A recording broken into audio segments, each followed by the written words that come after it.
¿Qué piensas sobre los imperios? Cuando en la tradición cristiana hablamos de imperios, recordamos a los que se opusieron a Dios, el egipcio, el babilónico, el romano, pero también pensamos en el imperio cristiano, donde el emperador es defensor de la fe. Conversamos sobre los imperios caídos entre amigos.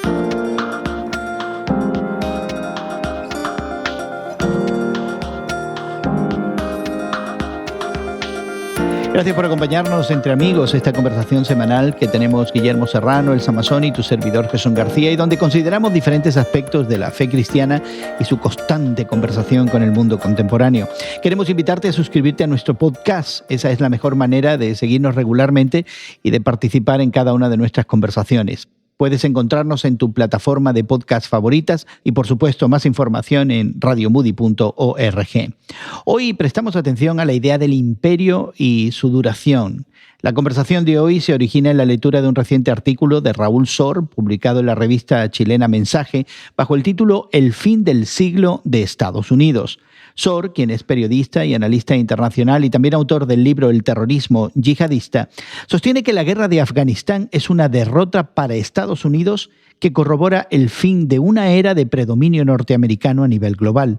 Consideramos este artículo interesante y hemos puesto incluso un enlace al mismo en nuestro sitio de internet para que puedas leerlo. Básicamente, el artículo nos recuerda que el siglo XX tuvo entre sus rasgos centrales la hegemonía política de Washington y el rol determinante del petróleo en la esfera económica y militar. Ahora, esas características definitorias, supremacía política y petróleo, están en clara declinación.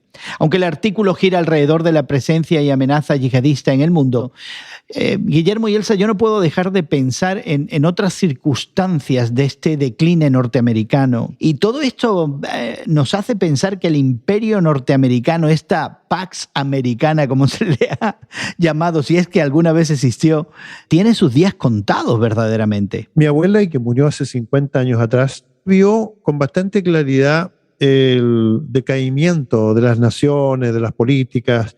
Yo, claro, como adolescente me reía de ella y pensaba, esta señora a lo mejor está bien, sus comentarios para otra época, pero ahora yo le doy la razón porque en realidad el decaimiento a nivel general en Occidente es increíble en estilos de vida, en tecnología, y ahora al catalogar a los Estados Unidos como un imperio decadente, al principio yo podía resistirme a esta idea, pero en realidad ahora le encuentro razón, porque yo también creía en el petróleo, sigo creyendo que el petróleo es un arma grandísima de poder, pero resulta que ahora con las nuevas energías renovables y todo eso, de repente el petróleo comienza a perder su valor.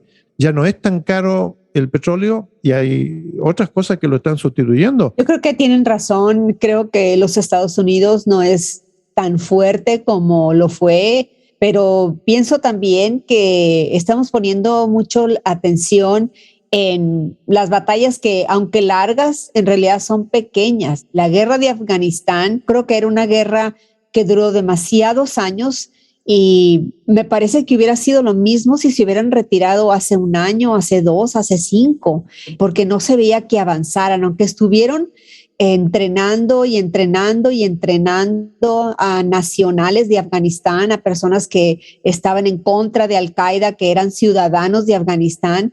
En el momento que se acercaron los talibanes al centro de la capital, a Kabul, depusieron las armas. El articulista tiene aquí una nota irónica, pero que quizá es realista. Dice: la derrota de Washington recuerda un cáustico chiste apócrifo durante la guerra de Vietnam.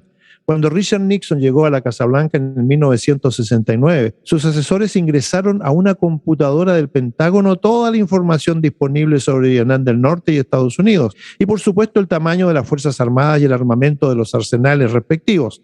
Al cabo del proceso se consultó a la computadora: ¿cuándo ganaremos? La máquina respondió en forma instantánea: ustedes ganaron en 1964, el año en que había comenzado la intervención estadounidense. A mí me parece una nota irónica, pero en realidad a lo mejor la computadora, con toda la inteligencia artificial y todas sus cosas, tenía la noción muy clara, ¿no? Y quizás es la falla de los grandes imperios de confundir la hegemonía en el ámbito político y ahora ya a nivel verdaderamente global, o hegemonía en el ámbito militar, con la posibilidad del triunfo de sus propuestas, de sus valores, de sus idearios. Y creo que ahí es donde verdaderamente no solamente este imperio americano del que está hablando el artículo ha fracasado, pero donde yo creo que han fracasado otros imperios con anterioridad, ¿no? El ruso, por ejemplo, o soviético en su momento, el británico, que consideraba toda esa parte del mundo, desde la India para el norte, todo eso era británico, era su posesión. Y después de usar y abusar de sus productos económicos, se dan cuenta que no pueden mantenerse ahí y tienen que abandonar, no había más remedio. Es decir, llega el cansancio, el agotamiento y la idea de que no existe una meta, no existe algo que les diga, hemos llegado a esto y ahora es bueno irse, pero irse por la puerta grande. No es así. No es así con los imperios. Y a nivel político, Guillermo y Elsa, ¿les preocupa a ustedes el fin de esta hegemonía norteamericana en el mundo? Yo creo que estamos precipitándonos, ¿no? Al estar hablando del fin del imperio norteamericano. Pero yo creo que sí, hay un declive, pero el declive no es así de bajada precipitada y sin frenos. Yo creo que es más bien que baja un poquito, luego sube un poquito, luego medio se establece, luego vuelve a bajar y luego vuelve a subir. Creo que es lo que estamos viendo. Y sin embargo, la supremacía total que ejercía los Estados Unidos a todo nivel ya no la ejerce. Tiene competencia a nivel cibernético, tiene gran competencia a nivel económico, ciertamente a nivel filosófico. Las maneras de pensar de Estados Unidos se están viendo muchas veces en otras partes del mundo no como libertad, sino como libertinaje. A mí lo que me preocupa es esa libertad de pensamiento que si se fuera a dar un derrumbe de la sociedad tal como la conocemos, sí me preocuparía porque creo que la libertad de pensamiento, la libertad de expresión de la fe se verían ofuscadas. Bueno, es como decir, si estamos todos apoyados en una rama de un árbol y la cortamos, ¿no? ¿Vamos a caer o no vamos a caer? Y yo creo que sí. Yo tengo la preocupación, pero no tanto pensando en el bienestar personal o en la cuestión económica, sino más bien la gran pregunta es como la canción aquella, después de esto, ¿qué? ¿Verdad? Después de esto, que es como un sistema en el que hemos sido más o menos condicionados, ¿qué viene después? ¿La desintegración? ¿Viene la anarquía? ¿Qué es lo que nos espera? Y para eso yo creo que nadie está preparado para dar una respuesta que sea más o menos inteligente. Trayéndolo al plano de la fe, a mí me da la impresión que en la tradición cristiana vemos la idea del imperio de una forma un tanto ambivalente. Por un lado sabemos de los imperios egipcio, babilónico, medo-persa, todos ellos en el Antiguo Testamento, y finalmente el imperio romano. Y todos ellos en oposición a la idea de Dios, del Dios de Israel, y en el caso del Imperio Romano, en oposición a Jesucristo, Señor de la Iglesia, hasta que el emperador romano se hace cristiano y se convierte en defensor de la fe. Es el que va a proteger ahora con la espada la fe cristiana. Y el imperio que antes la cristiandad aborrecía, ahora lo ve como salvaguarda y protector. Y me da la impresión que eso no es solo en la antigüedad, que ese título, como sabemos bien, defensor de la fe, se le otorgó a cada uno de los reyes y reinas del siglo XV y en todos los imperios, el español, el británico, el francés, el germánico, todos ellos fueron defensores de la fe. Y ahora, ¿por qué no el imperio americano como protector de la cristiandad? ¿Existirá realmente un ser humano o un grupo de seres humanos que sean defensores de la fe?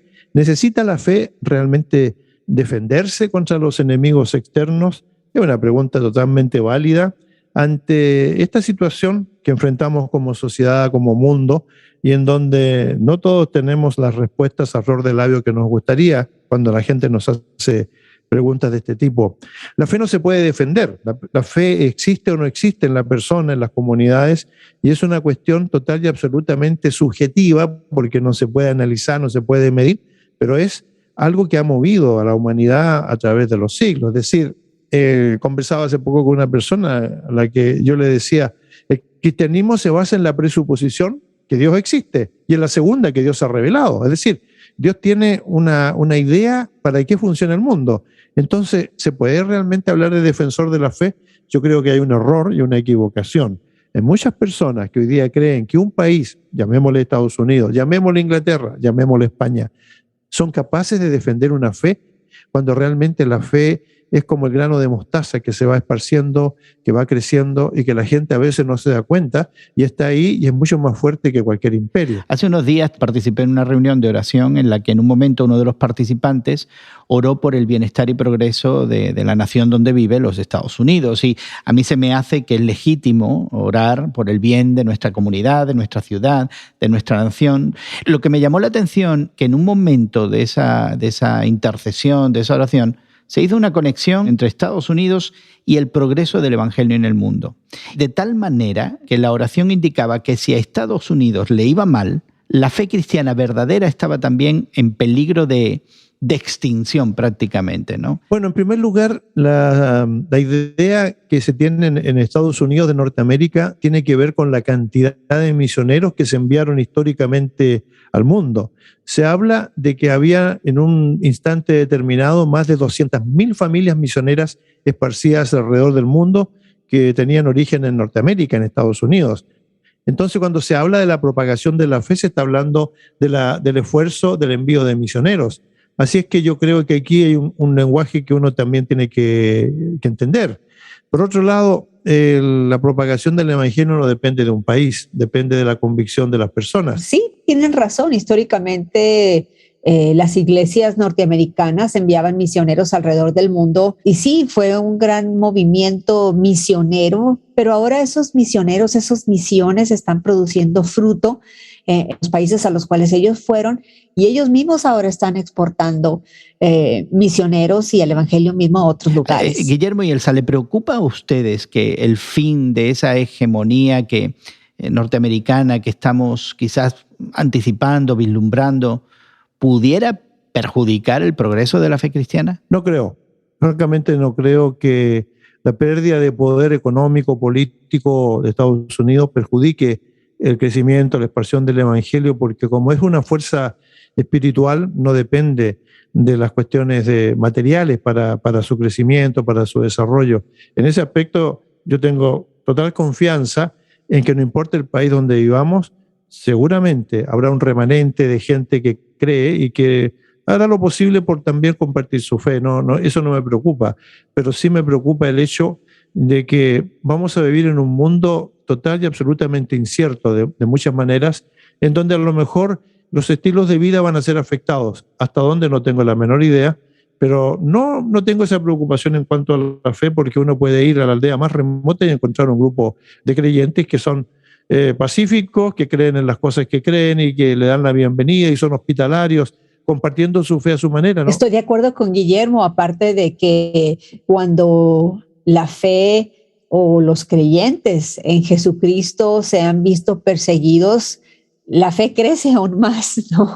Es como esa dicotomía, ¿no? que vemos repetidamente en el Evangelio. Se fortalece nuestra fe, se ve la presencia del Espíritu Santo, se ve el fruto, ¿no? del Evangelio en más y más conversos, y en tiempos de tribulación la fe crece, nos acercamos a Dios y nos damos cuenta de la importancia que es compartir el Evangelio. Pues son preguntas que dejamos para ti también y anticipamos ya y le damos la bienvenida a tus comentarios. Queremos invitarte a que contactes con nosotros y nos des tu opinión sobre estos imperios caídos, sean o no defensores de la fe. Visítanos en radiomoody.org. Ahí también encontrarás más conversaciones entre amigos y la manera de suscribirte a nuestro podcast. Encuentra Entre Amigos en tu plataforma de podcast favorita, ya sea Spotify, Apple Podcasts, Google Play. También nos puedes encontrar en Twitter como tus temas de hoy en Twitter. Agradecemos mucho el trabajo de realización de nuestros equipos de producción en Estados Unidos, Brasil y México. Agradecemos a Elsa y Guillermo el tiempo para conversar y a nombre de todos nosotros, nuestra gratitud para ti por habernos acompañado. Confiamos en encontrarte en otra ocasión para conversar sobre nuestra fe cristiana y el mundo de hoy entre amigos. Que pases un buen día y que Dios te bendiga.